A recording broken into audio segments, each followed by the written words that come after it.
10th class बच्चों, आज हम 7वां lesson पढ़ रहे फुटप्रिंट्स।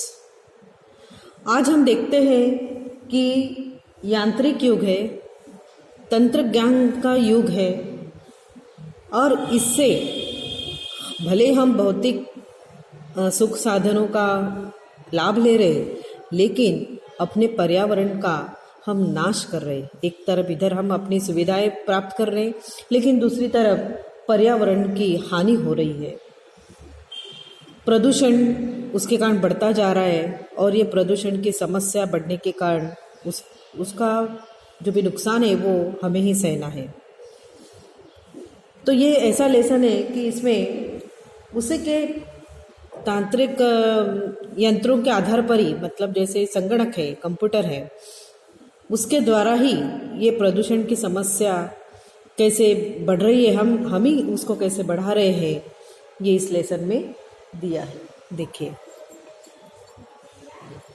पर्यावरण का संदेश देने वाला ये पाठ है। देखिए, अभिषेकनं दार उघडलं आणि कामवाल्या रेखा मावशी आत आल्या।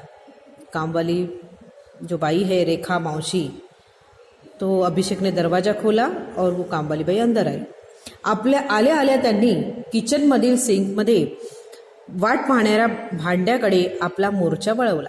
मोर्चा वळवणे मतलब उस तरफ जाना, त्याकडे वळणे कि वहाँ बेसिन में, सिंक यानी बेसिन, उसमें बर्तन रखे हैं तो साफ करने के लिए बाई वहाँ गई। अभिषेकला आज उठायला उशीरच झाला होता। काल त्याच्याकडे त्या सुमित आला होता। कोण आलं होतं? अभिषेककडे सुमित आला होता। कुठून आला होता? कानपूरहून। सुमित म्हणजे अभिषेकचा आतेभाऊ, त्याचं नातं सांगितलेलं आहे। सुमित हा कोण आहे? अभिषेकचा आतेभाऊ आहे। तो IIT कानपूरला शिकत होता। काल संध्याकाळी सुमित आल्यापासून गप्पांसोबत सुमितच्या लॅपटॉपवर त्यानं केलेले नवे प्रोजेक्ट अभिषेक पाहत होता। त्याच्यासोबत राहून तो IITला शिकत आहे, अभिषेकचा आतेभाऊ, आणि त्यांनी जे काही प्रोजेक्ट बनवले आहे ते अभिषेक बराच वेळपर्यंत पाहत होता। त्यामुळे त्याला सकाळी उठायला उशीर झाला। त्यामुळे रात्री झोपायला 2 वाजले। काय हो हे, तुम्हीच फरशी पुसता आणि तुम्हीच ती घाण करता, असं कोण म्हणालं? यहाँ हम विराम चिन्ह भी देखते हैं। जो भी सेंटेंस होगा, जैसे हमने हमारा मुंह का जैसे कि वैसा अगर हम सेंटेंस बता रहे तो उसको दुहेरी अवतरण लगता है। और ये संबोधन शब्द होने के बाद स्वल्प विराम, मराठी में कॉमा को स्वल्प विराम कहते हैं। आणि प्रश्न पूछा इसलिए प्रश्नार्थक चिन्ह है और अवतरण चिन्ह, दुहेरी अवतरण चिन्ह पूर्ण झालेलं आहे। हॉलमधून स्नेहलचा आवाज आला। हॉल में स्नेहल, अभिषेक की बहन है, वो रेखा मौसी को कह रही कि तुम अपने पैरों से जैसे फर्शी को पोछ रहे हो और अपने पैरों से उसको खराब कर रहे हो। अभिषेक हॉलमध्ये आला तर रेखा मावशी फरशी पुसत होत्या, पण त्याच्या मागे त्यांच्या पायाचे मळकट याने मैले ठसे यानी निशान पुसलेल्या फरशीवर उमटत होते। उसके पैर खराब थे रेखा मौसी के, उसके कारण वो निशान उसके वहाँ पे उठ रहे थे। स्वच्छतेची भोक्ती असणे म्हणजे आवड असणे, उसको स्वच्छता बहुत प्रिय थी। तो ऐसी है स्नेहल, अभिषेक की बहन है, त्यामुळे त्रासली होती, उसको अच्छा नहीं लग रहा था। रेखा मावशी बिचाऱ्या वरमल्या होत्या। वरमल्या मतलब शर्मल्या, उनको शर्म आई कि मेरे कारण ये फर्शी खराब हो रही है। अवो स्नेहा ताई, रेखा मौसी ने कहा। अवो यहाँ अवतरण लगा है, कॉमा लगा है। अवो स्नेहा ताई, मी कुठे एसीत बसून छाना काम करते भाई? एसी में बैठ के मैं काम करती हूँ क्या? शेना मातीत काम करावं लागतं, हम मिट्टी में काम करते। आणि आमच्या बस्तीचा सगळा रस्ता भी समजा उखडला म्हणजे उखडलाय। रास्ता पूरा खराब हो चुका है। समधी धूळ लागते पायासनी, सगळी धूळ पायाला लागते। आणि 10 मिनिटाला हातपाय धुवायला वेळ बी नाही, आणि वारंवार पाय धुवायला वेळ सुद्धा नाही। आणि पाणी तरी कुठं आहे? बक्कळ म्हणजे भरपूर, पुष्कळ। जर 10 वेळा मी पाणी म्हणजे पाय धुतले तर पाणी सुद्धा इतकं थोडी आहे। आपल्याला पाण्याची पण समस्या आज येत आहे, पाण्याची कमी आहे, आणि त्यामुळे एवढा मी पाण्याला नाश मी करू शकत नाही। सॉरी मावशी, खरंच सॉरी। आपण त्यांच्या मळकट पायाबद्दल बोललो याचं स्नेहललाही कसं तरी वाटलं। तिला तिच्या टाचेला फाटलेली, अगदी पातळ झालेली त्यांची चप्पल आठवली। कि जो पूरी तरह से चप्पल खराब हो चुकी है। रेखा मावशीच्या खणखणीत आवाजानं सुमितही जागा झाला। खणखणीत आणि जोर के आवाज के कारण अभिषेक की नींद खुल गई आणि हॉलमध्ये आला। सगळा प्रकार त्याच्या लक्षात आला। तेवढ्यात पावडे काकाही आले। पावडे काका उनके मेहमान जो है चाचा पावड़े सरनेम है उनका, वो आए। आज बाबा आणि पावड़े काका कुठल्याशा कार्यक्रमाला जाणार होते। वो किस लिए आए कि अभिषेक के पिताजी के साथ वो कई प्रोग्राम में जाने वाले थे। स्नेहलने पावड़े काकांना पाणी दिलं। फरशी पुसणाऱ्या रेखा मावशींचं लक्ष पावड़े काकांच्या तळव्याकडे गेलं। पावड़े काका सोफे पे बैठे होंगे और ये फर्शी को पोछा लगा रही है, तो पावड़े काका के पैर रेखा मौसी को दिखे। तळवा यानी तळपाय। कसा होता तो तळपाय, इसको अंडरलाइन करना है। एकदम गोजीरा, गोजीरा म्हणजे सुंदर, गुलाबी तळवा, गुलाबी और गोरे होंगे इसलिए वो पैर इतने साफ थे कि गुलाबी रंग उसका दिख रहा था। कुठं चिरण्या नाही, चिरण्या म्हणजे लकीरे, भेगा की काही नाही, एकदम लोण्यागत। लोण्यागत मतलब मक्खन, लोणी म्हणजे मक्खन, लोण्यासारखे, गत म्हणजे सारखे, लोण्यासारखे मऊ पाय है काकांचा। रेखा मावशी स्वतःशीच पुटपुटल्या, पुटपुटल्या म्हणजे स्वतःशीच बोलल्या। त्यांनी स्वतःच्या पायाकडे पाहिलं। पायाला कितीतरी चिरण्या पडल्या होत्या, भेगा होत्या पायाला, काम करून करून माती धूळ बसून त्या काळ्या पडल्या होत्या। उसमें मिट्टी घुस जाने के कारण वो काले काले पैर दिख रहे थे। अभिषेक स्नेहलचे बाबाही तयार होऊन हॉलमध्ये आले। मामा, मी एक ॲप तयार केलं आहे। त्या ॲपच्या साह्यानं आपण कोणाचे पाय किती स्वच्छ आहेत हे सांगू शकतो, सुमितनं सांगितलं। सुमित भी आया था नीचे और अभिषेक के पिताजी उसके कोने गए, मामा, क्योंकि वो बुआ का लड़का था। तो उसने बताया मामा को कि मैंने एक ऐप तैयार किया है, उससे हमें पता चलेगा कि किसके पैर कितने खराब है। सुमित, अरे पाय स्वच्छ आहेत की नाही हे सांगायला ॲपची काय गरज आहे? तुम्हा टेक्नॉसॅव्ही म्हणजे सतत यंत्राच्या मागे लागणाऱ्या लोकांना कशाचंही ॲप करण्याशिवाय काही सुचतं की नाही? असे सगळ्यात भारी ॲप डोक्याच्या कवटीत आहे, म्हणजे मेंदूत आहे। उन्होंने बताया कि पैर साफ है या नहीं देखने के लिए किसी ऐप की क्या जरूरत है, हम तो ऐसे भी देख सकते हैं। और सबसे बड़ा ऐप कहाँ पर है? अपने मेंदू में है। हे विसरलात की काय तुम्ही लोग? बाबांनी अनाठाई टेक्नॉलॉजीबद्दलची आपली मळमळ व्यक्त केली। पुराने लोगों को ज़्यादा पसंद नहीं आता, तो उन्होंने ये बात कही। सुमित, मामा गंमत तर बघूया माझ्या ॲपची। त्याचं नाव आहे फुटप्रिंट्स। वो ऐप का नाम क्या है? फुटप्रिंट्स। इसका इंग्लिश ये नाम है, इसका हिंदी में क्या या मराठी में क्या होगा? फुट यानी पैर, प्रिंट्स यानी निशान, पायाचे ठसे। असं म्हणत सुमितनं आपला स्मार्टफोन काढला। सुरुवात करूया रेखा मौशीपासून। सबसे पहले हम इस ऐप में किसके पैर देखेंगे? रेखा मौसी के, ज्यांच्या पायाबद्दल स्नेहल दीदीने नोंदवला होता आक्षेप। थोड़ी ही देर पहले स्नेहल ने क्या बताया था कि उसके पैर, रेखा मौसी के पैर बहुत ही मैले हैं। स्नेहलचा चेहरा पडला, तिला स्वतःचाच राग आला। सुमितनं आपल्या अँड्रॉइड मोबाईलमधलं ॲप उघडलं आणि रेखा मावशींना काही प्रश्न विचारायला सुरुवात केली। उस ऐप के द्वारा प्रश्न पूछना शुरू हो गया मौसी को। मावशी, तुम्ही राहता कुठं? त्या टेकडी पल्याड, टेकडी पल्याड म्हणजे टेकडी आणि डोंगर, पर्वत, त्याच्या पुढे पलीकडे। मावशी म्हणाल्या, इथून किती किलोमीटर आहे? 3। तुम्ही कशा आलात इथपर्यंत? गेल्या महिन्यापासून चालतच येत होते, पण आता माझ्या लेकानं म्हणजे माझ्या मुलानं एक सायकल दिली आहे मला। त्यांनी मला एक सायकल दिली आहे, तेव्हा आता सायकलनं येते। अशी अजून बरीच माहिती त्यानं भरली। उस ऐप में उसने वो जानकारी भरी। आठवड्यातून सरासरी किती किलोमीटर फिरती होते?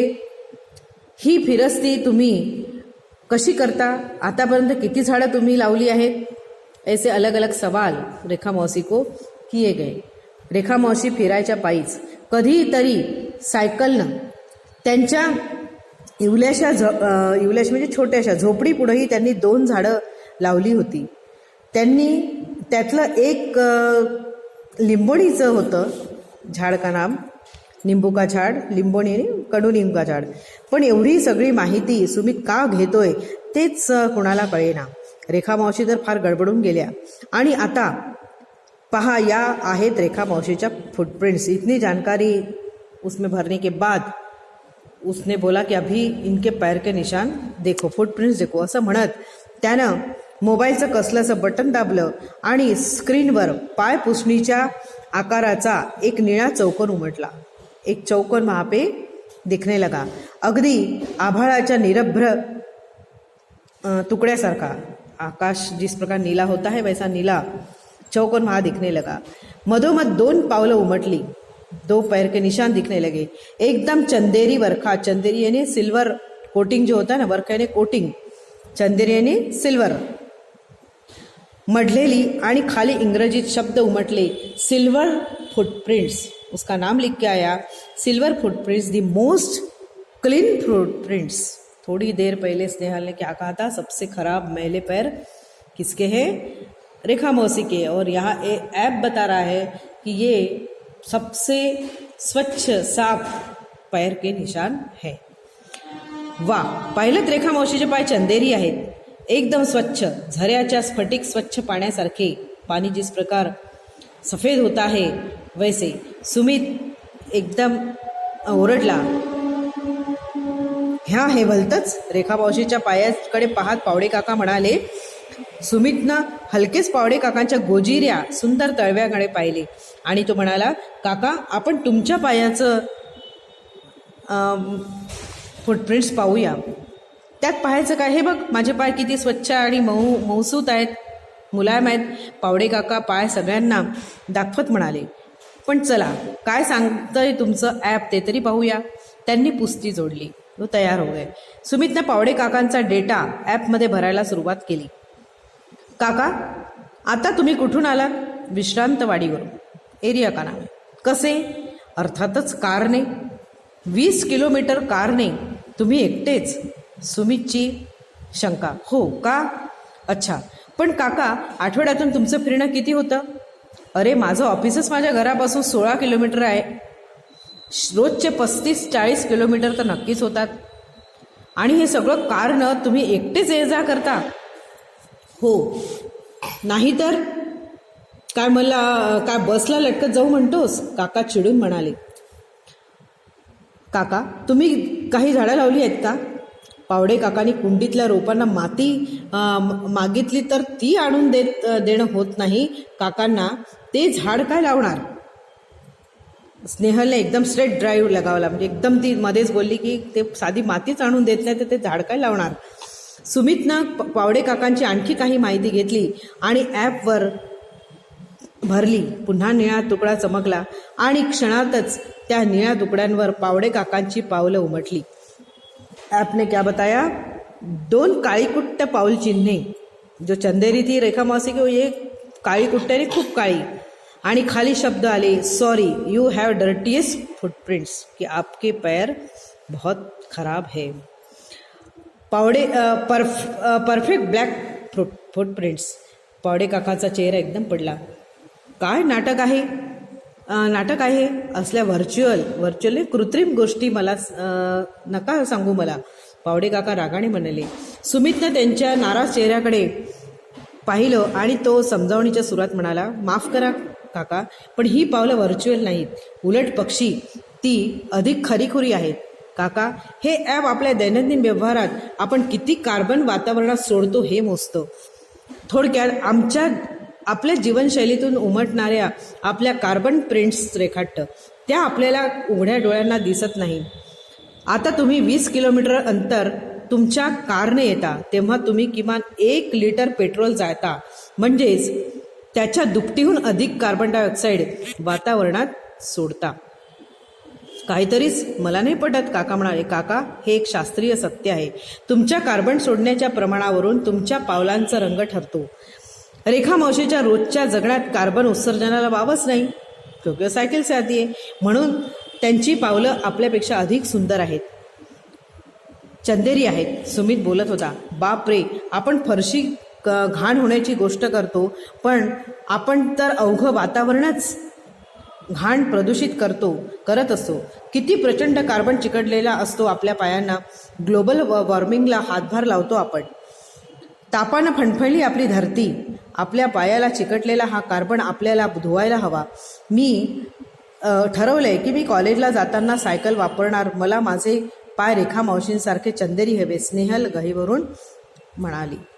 किसने क्या कहा ये भी आता है यहाँ पे, तो यहाँ ध्यान में रखना है कि स्नेहल ने बोला कि मैं कॉलेज कैसे जाऊंगी, अभी साइकिल से जाऊंगी. अभिषेक भारोड म्हणाल. अभिषेक को भी ये महसूस हुआ कि हम भी गलती कर रहे हैं, तो उसने भी कहा की माझ्या तर कॉलेज समोरच बस स्टॉप आहे, आजपासून मी बसनेच ये जा करणार. ठरलं तर मग ठरलं एकदम. खरंय पोरांनो, आजकाल चालणं सायकल वापरणं विसरूनच गेलोय आपण. अगदी कोपऱ्यावरून भाजी जरी आणायची असली तरी आपण बाईकला किक मारतो आणि पुन्हा व्यायाम करता वेगळे मॉर्निंग वॉकचं नाटक करतो.